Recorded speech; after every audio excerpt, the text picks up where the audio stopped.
baca di dalam kitab Ibrani. Suratan Rasul Paulus kepada jemaat yang ada di Ibrani. Ibrani pasal 2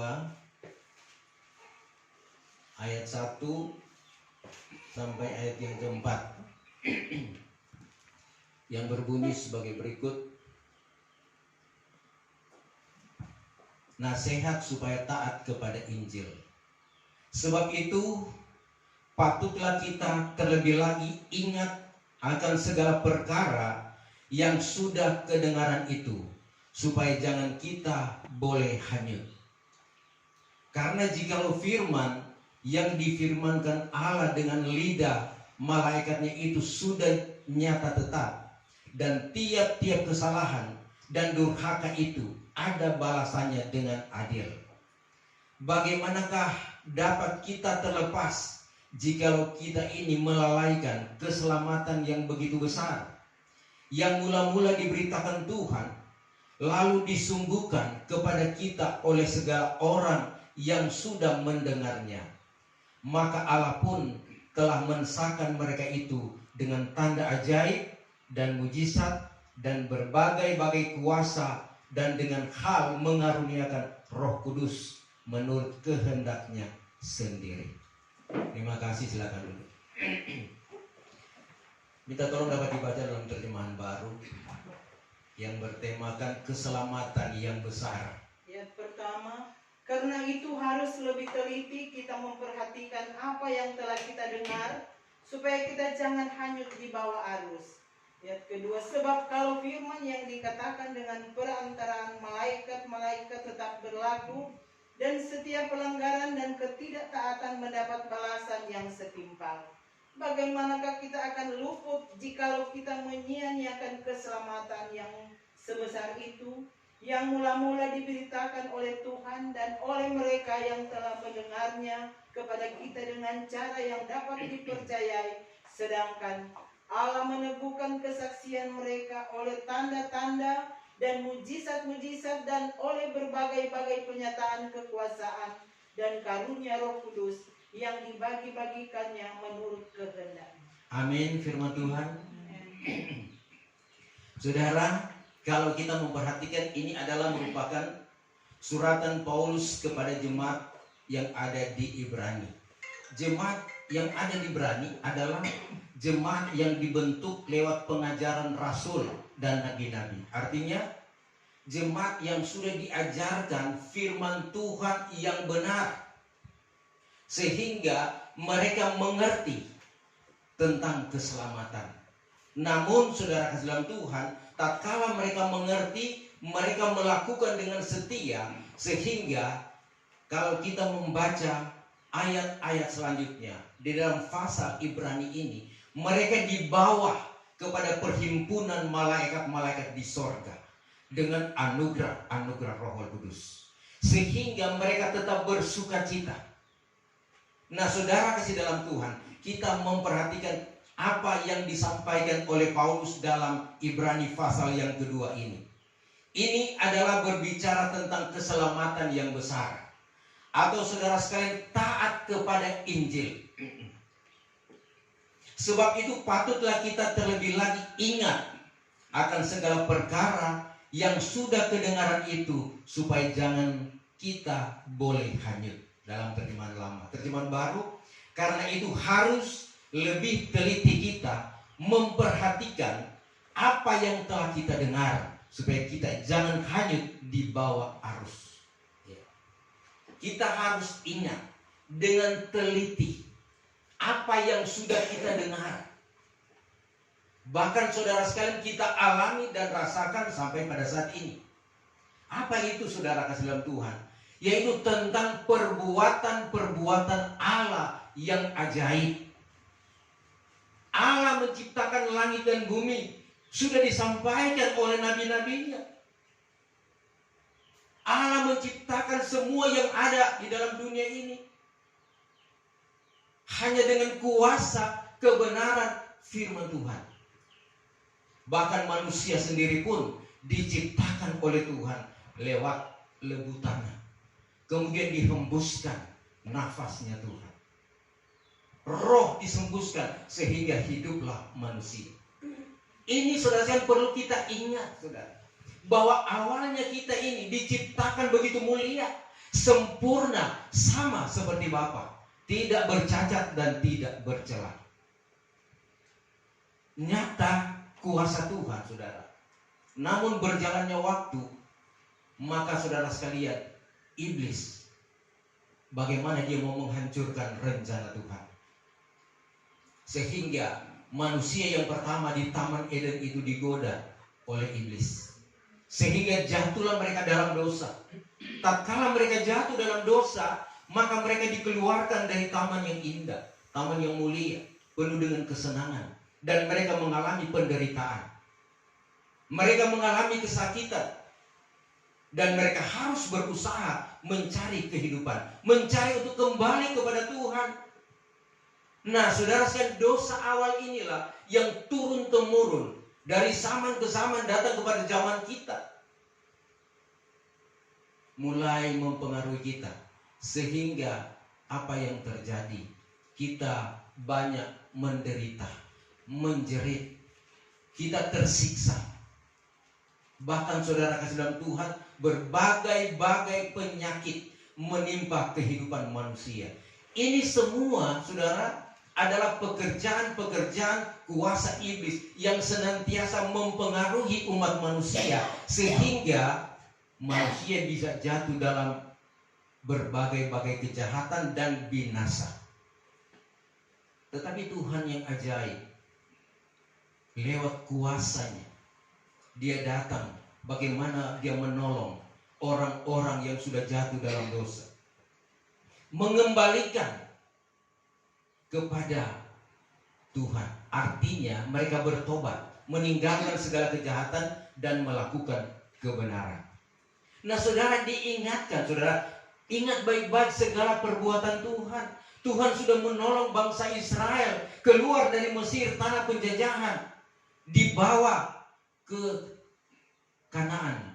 Di sana penuh dengan susu dan madu, air penuh dengan kesenangan. Melewati padang belantara. Namun saudara, kalau kita memperhatikan bagaimana Tuhan ajaib mengeluarkan dengan tanda-tanda mujizat, meskipun juga Firaun berusaha menghalang-halangi, dan itulah yang terjadi. Akhirnya mereka keluar. Nanti terjadi pembunuhan anak sulung, baru diizinkan. Jadi kuasa Tuhan membutuhkan pengorbanan untuk keselamatan. Demikian juga di akhir zaman ini, saudara, untuk menyelamatkan kita, Tuhan punya cara di mana Dia mengorbankan anaknya yang tunggal, Tuhan Yesus Kristus, untuk menebus dosa dan salah kita, supaya kita ini yang saudara sekalian tidak berlayak, tidak memiliki keselamatan, tetapi dengan pengorbanan Kristus, maka kita memperoleh anugerah untuk diselamatkan. Nah, oleh sebab itu dikatakan, jangan kita lalai, tetapi kita ingat segala perkara-perkara yang Tuhan sudah perbuat, Karena jikalau firman yang difirmankan Allah dengan lidah malaikatnya itu sudah nyata tetap, dan tiap-tiap kesalahan dan durhaka itu ada balasannya. Firman Tuhan yang sudah disampaikan oleh nabi-nabinya, hamba-hamba Tuhan, itu tetap nyata dan tidak berubah. Jadi setiap kesalahan dan dosa ada balasan Tuhan dengan adil. Siapapun dia, meskipun orang pilihan Tuhan, kalau berbuat dosa, orang Israel adalah orang pilihan Tuhan. Tatkala mereka berbuat dosa, mereka ditegur oleh Tuhan. Teguran Tuhan yang pertama dengan lemah lembut. Tuhan menegur dengan lembut. Kemudian tatkala tidak berubah, maka Tuhan mulai menegur dengan setengah keras, agar supaya manusia bisa bertobat dan kembali kepada Tuhan, meninggalkan dosa, berbuat kebenaran. tidak lagi sadar, maka Tuhan mulai menegur dengan keras. Apa itu teguran keras, saudara? Teguran keras, saudara sekalian, mengakibatkan manusia mati. Jadi dampaknya kekerasan kuasa firman Tuhan itu luar biasa.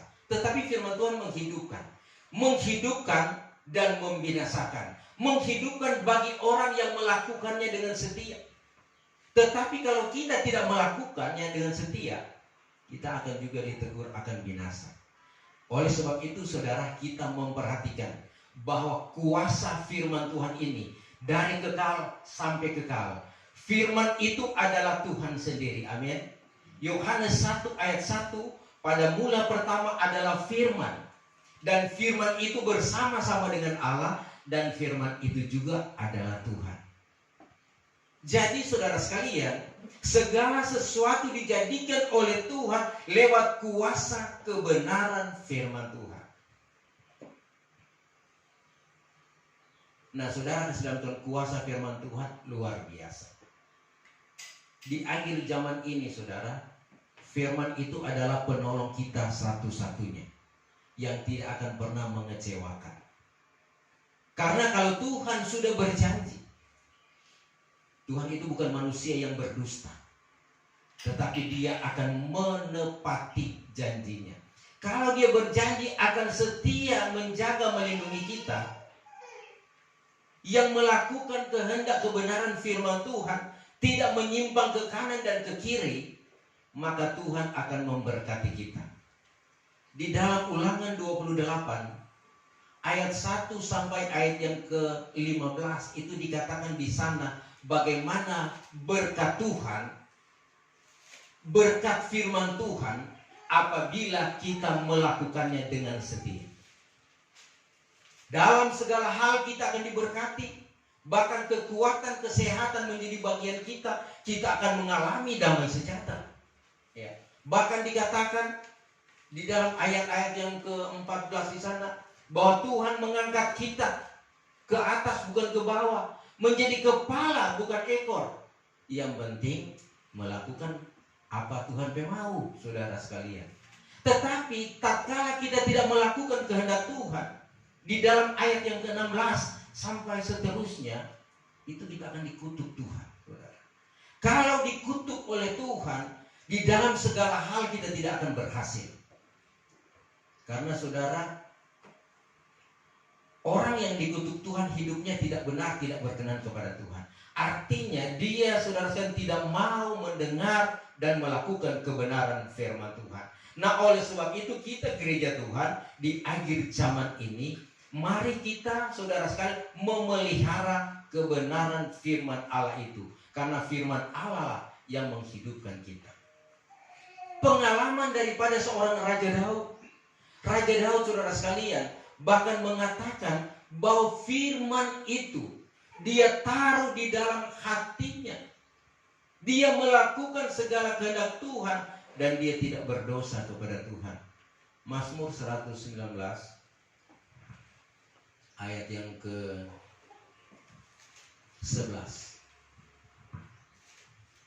Ayat yang ke-11. Maka segala firman-Mu telah kutaruh dalam hatiku, supaya jangan aku berdosa kepadamu. Kesaksian dari seorang raja, segala firman Tuhan dia taruh di dalam hatinya, supaya dia tidak berdosa. Jadi kalau ada firman di dalam hati, dia tidak akan melakukan dosa. Tapi tatkala firman Tuhan tidak ada di hatinya, maka dia selalu melakukan kesalahan. Sebab itu dia selalu berdoa kepada Tuhan, selidiki aku, periksa hatiku Tuhan. Ya. Dia selalu mau dikontrol dengan kebenaran firman Tuhan.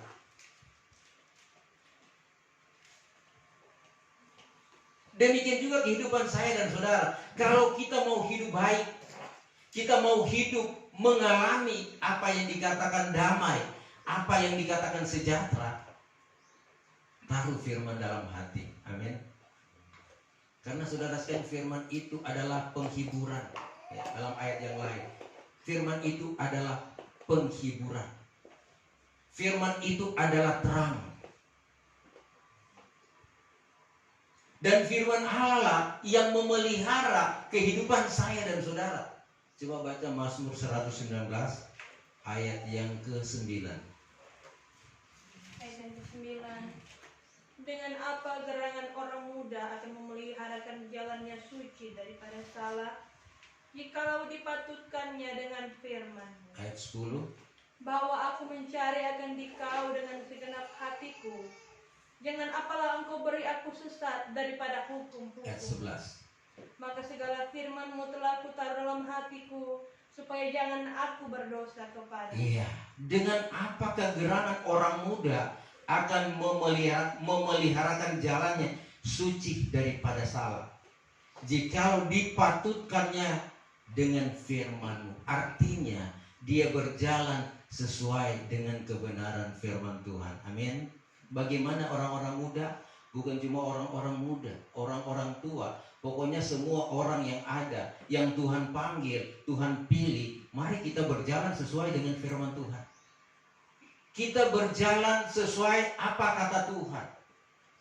Karena dalam perjalanan ini, ya, firman Tuhan mengatakan bahwa firman itu adalah pelita bagi kakiku dan suluh dalam perjalanan. Itu dalam ayat yang ke-105.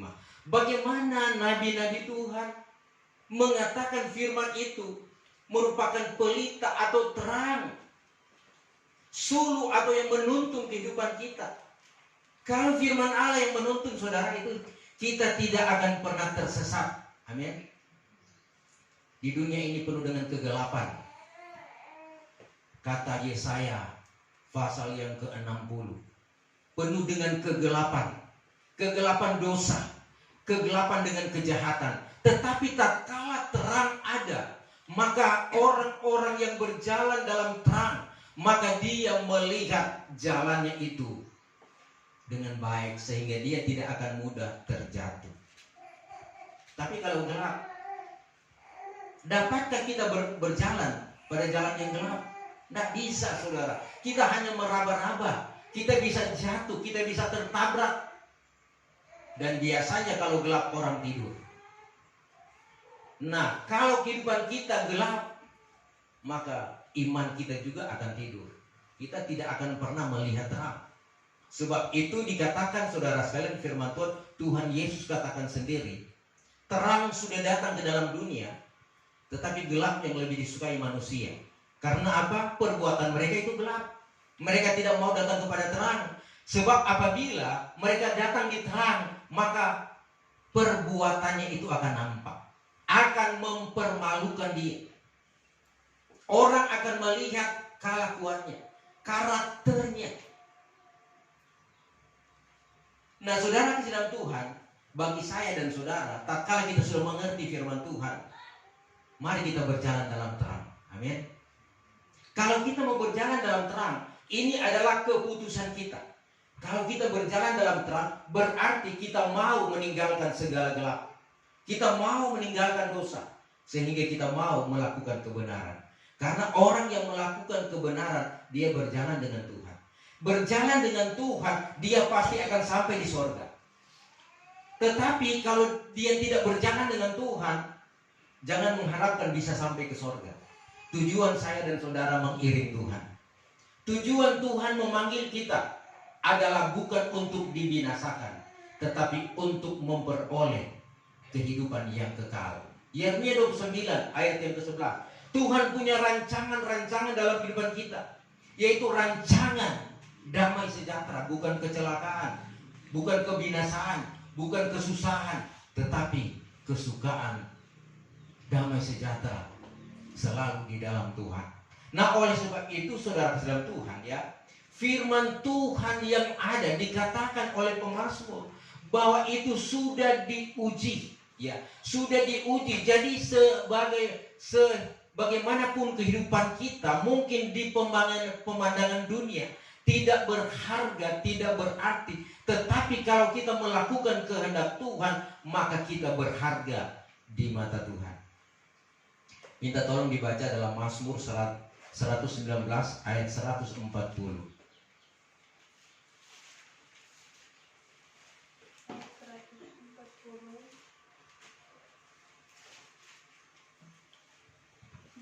firman-Mu itu telah diuji sangat.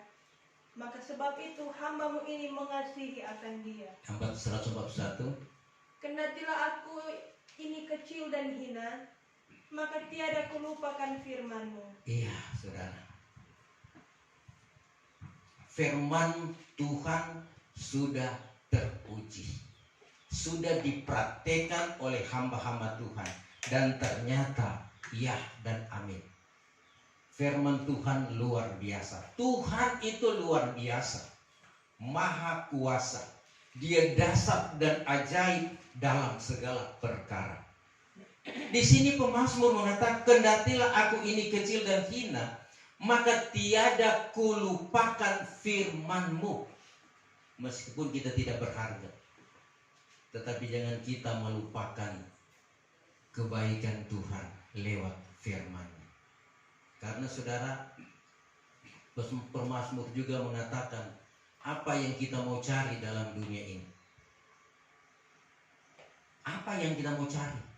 Manusia tentunya setiap hari mencari sesuatu untuk kebutuhan makan, minum, pakai.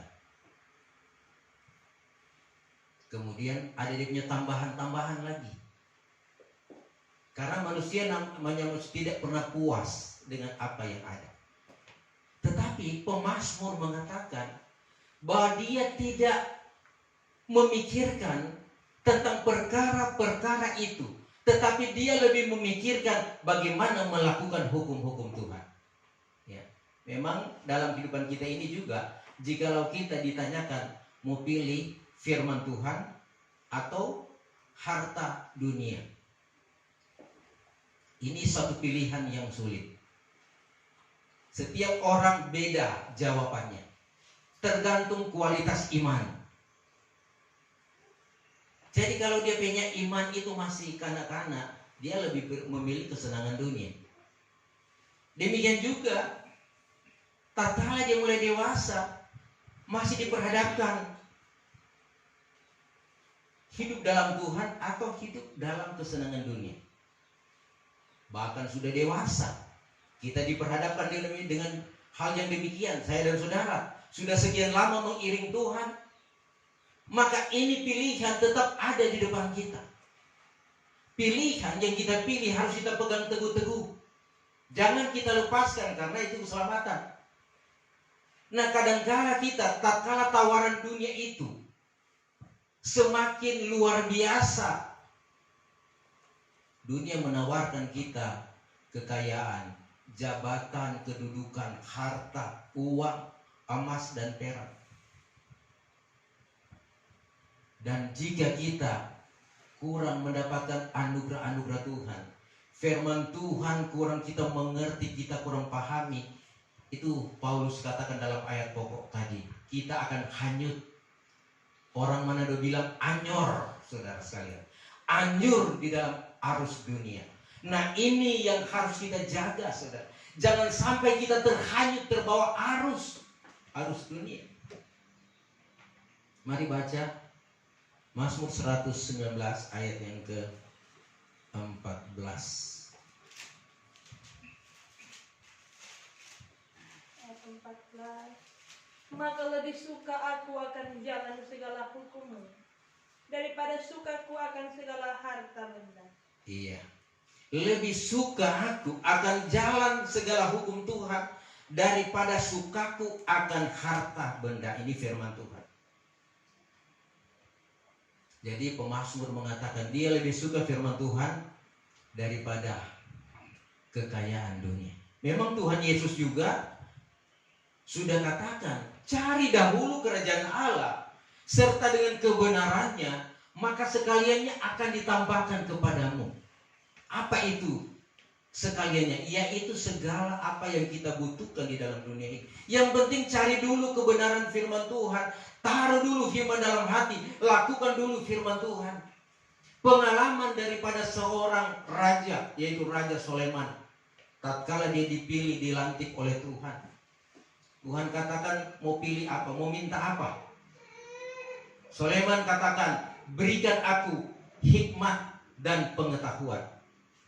Tuhan tanya lagi, nyenak minta kekayaan?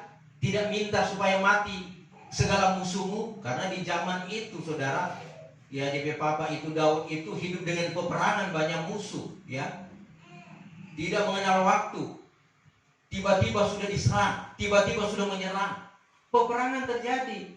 Tetapi pengalaman Raja Sulaiman, dia minta kepada Tuhan hikmat, dan ternyata dengan hikmat dan pengetahuan Tuhan katakan, apa yang engkau minta aku akan berikan, bahkan yang tidak kau minta aku akan tambahkan kepadamu, yaitu kekayaan, umur panjang. Jadi kuncinya di sini yaitu kita menerima hikmat dan pengetahuan, itu adalah firman Tuhan. Kalau firman Tuhan sudah ada di dalam hati, maka apa yang kita butuhkan pasti Tuhan adakan, karena Dia gembala yang baik. Dia yang memelihara kita. Di saat kita susah Dia tahu, saat kita lemah Dia tahu, saat kita sakit Dia datang untuk menyembuhkan. Kalau Tuhan ada di hati, saudara. Tetapi kalau kita di luar Tuhan, ya saudara, jangan mengharapkan. Dia bisa ke paranormal, dia bisa mencari kekuatan lain, tetapi mereka bisa sembuh, tetapi soal keselamatan tidak bisa dijamin. Keselamatan hanya di dalam Tuhan. Hanya firman Tuhan yang dapat menyelamatkan kita. Tanpa firman, kita tidak akan selamat. Nah, oleh sebab itu, Paulus juga, dia saudara sekalian meyakini bahwa Injil itu adalah kuasa Allah yang dapat menyelamatkan kepada semua orang yang percaya. Karena di dalamnya ada kebenaran Allah dinyatakan. Bahkan dikatakan oleh Rasul Paulus kepada jemaat yang ada di Ibrani, bahwa firman itu adalah hidup dan berkuasa dan lebih tajam daripada pedang bermata dua. Coba baca Ibrani 4 ayat yang ke-12. Yang ke-12. Sebab firman Allah hidup dan kuat dan lebih tajam daripada pedang bermata dua manapun. Ia menusuk amat dalam sampai memisahkan jiwa dan roh, sendi-sendi dan sumsum. Ia sanggup membedakan pertimbangan dan pikiran hati. Iya, ini saudara sekalian kekuatan kuasa Tuhan. Firman Allah itu hidup dan kuat atau hidup dan berkuasa. Lebih tajam daripada pedang bermata dua manapun. Karena ia menusuk amat jauh ke dalam sampai memisahkan jiwa dan roh, sendi-sendi dan sumsum, sanggup membedakan pertimbangan dan pikiran hati kita. Itu kekuatan firman Tuhan. Sebab itu firman Tuhan melihat kita, karakter kita, cara kita, apa yang sudah kita perbuat. Kalau dunia dengan teknologi yang ada, mereka memasang CCTV di setiap kantor-kantor vital, itu pakai CCTV agar supaya dapat memonitor karyawan yang sedang bekerja. Bahkan di jalan-jalan pun sudah pasang CCTV agar supaya tatkala terjadi musibah kecelakaan itu dapat diketahui siapa penyebabnya. Nah, saudara kasih dalam Tuhan, firman Allah itu adalah merupakan CCTV-nya Tuhan. Dia memandang bumi ini terbuka, tidak ada yang menutupi. Semua Tuhan tahu. Bahkan hati kita diperhatikan oleh Tuhan. Jalan kita diperhatikan oleh Tuhan. Nah, ada yang tersembunyi. Lebih canggih daripada CCTV. Kita bisa menyembunyikan isi hati, pikiran kita. Tetapi Tuhan lebih tahu. Sebab itu Raja Daud mengatakan, selidiki hatiku Tuhan. Periksa hatiku. Jika Tuhan lihat ada kesalahan, cabut. Dia mau hidup benar. Saya dan saudara, firman Tuhan mengingatkan, kalau ada salah, sudah berbuat dosa, menyakiti hati sesama, menyakiti hati Tuhan terlebih, datang kepada Tuhan, berdamai dengan Tuhan. Kalau kita datang kepada Tuhan, maka Tuhan itu ajaib. Karena dikatakan oleh Nabi Yesaya, meskipun dosamu merah kirmisi sekalipun, akan menjadi putih seperti salju. Meskipun terlalu banyak dosa-dosa perbuatan kejahatan kita, kesalahan kita, tetapi kalau kita datang kepada Tuhan, maka kita akan disucikan kita akan dimurnikan. Terlebih kita akan diselamatkan oleh Tuhan. Inilah saudara sekalian ya, kekuatan kuasa Tuhan. Sebab itu jangan pernah lepaskan. Tuhan pernah berkata kepada murid-muridnya ini, berpegang teguh, jikalau kamu berpegang teguh pada firman-Ku. Ya, coba baca di dalam Yohanes pasal 8 ayat 31 dan ayat yang ke-32. Maka katanya kepada orang-orang Yahudi yang percaya kepadanya, jikalau kamu tetap dalam firman-Ku, kamu benar-benar adalah murid-Ku. Dan kamu akan mengetahui kebenaran, dan kebenaran itu akan memerdekakan kamu. Iya. Tuhan katakan kepada orang Yahudi dan kepada orang yang percaya kepada murid-muridnya, jikalau kamu tetap di dalam firman-Ku, dan kamu benar-benar kamu adalah murid-Ku, dan kamu akan mengetahui kebenaran, kebenaran itulah yang akan memerdekakan kamu, akan menyelamatkan kamu. Jadi berpegang teguh pada pengajaran. Berpegang teguh artinya kita dengar firman dan kita lakukan. Amin. Jadi kalau orang cuma dengar, kong tidak lakukan, sama dengan tidak berpegang teguh. Ya, memang diantaranya kalau Tuhan bilang mesti berdoa, ya orang harus berdoa. Firman Tuhan bilang kita harus berpuasa, kita harus berpuasa. Kalau firman Tuhan katakan kamu harus bertobat, ya kamu harus bertobat. Kalau firman Tuhan mengatakan kamu harus dilahirkan daripada air dan roh, artinya dibaptis dengan air dan dibaptis dengan roh, harus lakukan. Itu perintah Tuhan supaya kamu boleh selamat. Nah, ini firman Tuhan. Tinggal sebetulnya keputusan ada di dalam hidup kita masing-masing. Dan kalau kita sudah melakukan ini, bukan berarti kita sudah selamat, tetapi waktu yang berjalan akan menguji kita. Tuhan katakan, barang siapa yang bertekun sampai pada langkah yang terakhir, artinya dia tetap setia melakukan kehendak Tuhan, setia sampai akhir hidupnya, surga, selamat. Tapi biarlah so baptis dengan air, so baptis dengan roh, so ada karunia-karunia Roh Kudus. Kemudian saudara, dia tidak setia, artinya dia melakukan kejahatan, binasa. Jadi untuk mencari keselamatan itu bukan gampang. Sebab itu Rasul Petrus katakan, sedangkan orang benar mau cari selamat itu susah. Apalagi orang berdosa dan orang-orang fasik. Kita memang mau cari keselamatan. Sudah sekian lama kita iring Tuhan. Kita mengalami penderitaan. Dan inilah penderitaan-penderitaan. Kalau kita setia kepada firman Tuhan, kita akan selamat. Tapi tatkala kita mulai jauh dari Tuhan, maka saudara sekalian, keselamatan akan jauh daripada hidup kita. Nah, oleh sebab itu menjadi saudara sekalian pemikiran bagi kita. Karena firman Tuhan adalah menghidupkan kita. Dunia penuh dengan kesukaran. Masa-masa sukar akan datang, tetapi firman Tuhan itu akan senantiasa menyejukkan. Artinya akan mencukupkan kebutuhan kita. Nabi Elia pada masa kelaparan, dia sudah dipelihara oleh firman. Firman menuntun dia. Tuhan memerintahkan burung gagak bawa makanan, membawa dia ke air, ke sungai Kerit. Orang sudah menderita kelaparan, dia diberi makan. Elia bukan cuma sampai di situ. Tuhan katakan berjalanlah karena perjalananmu masih jauh. Maka berjalanlah dia. Kemudian sampai di Sarfat. Dia bertemu dengan seorang janda. Janda yang miskin yang sedang mencari kayu api untuk makan anak-anaknya. Dan habis itu, karena cuma tinggal minyak sedikit dan tepung, tatkala mereka makan itu, dalam pikiran janda ini, sudah selesai kita.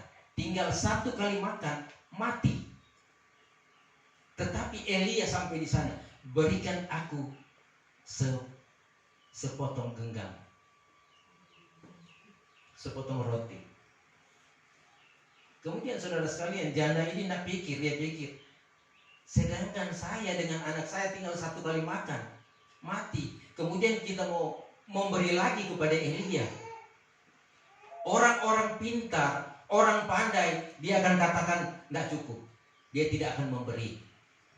Tetapi seorang janda ini, dia pintar membagi. Dia bilang, layani dulu hamba Tuhan. Tatkala dia memberikan makan kepada Elia, maka berkat itu datang, tidak pernah habis. Amin.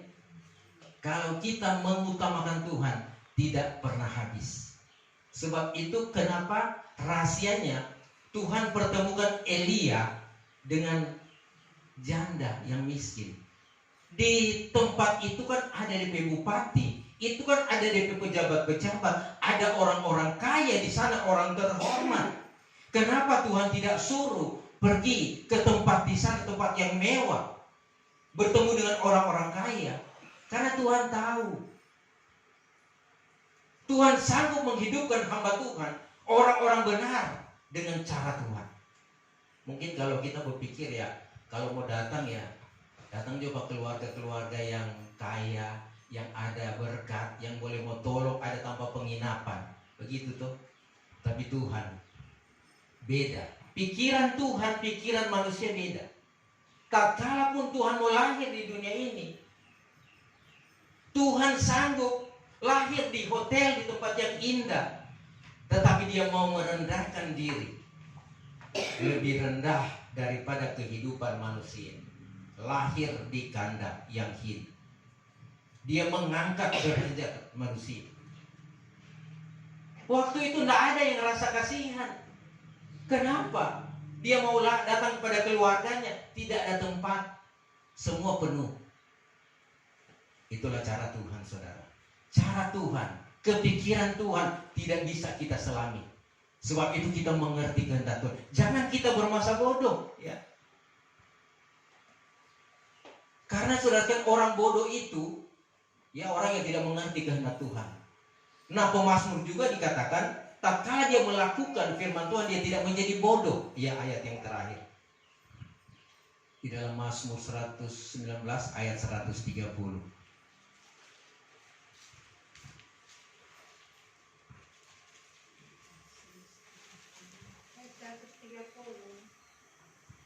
Apabila nyatalah firman-Mu, maka orang beroleh terang, dan orang bodoh pun dijadikannya bijaksana. Iya, apabila firman Tuhan dinyatakan dalam hidupmu, maka hidupmu akan memperoleh terang, dan orang bodoh pun dijadikan bijaksana, artinya jadi pintar.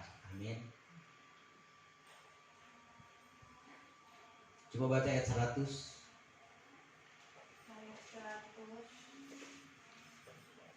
Dan aku bijaksana daripada segala orang tua-tua, sebab aku telah memeliharakan hukum-Mu. Siapa yang memeliharakan hukum-hukum, dia akan jadi bijaksana daripada orang-orang tua. Jadi kalau kita pegang firman, melakukan firman Tuhan, kita akan menjadi bijaksana. Orang yang bijaksana itu orang yang berhikmat.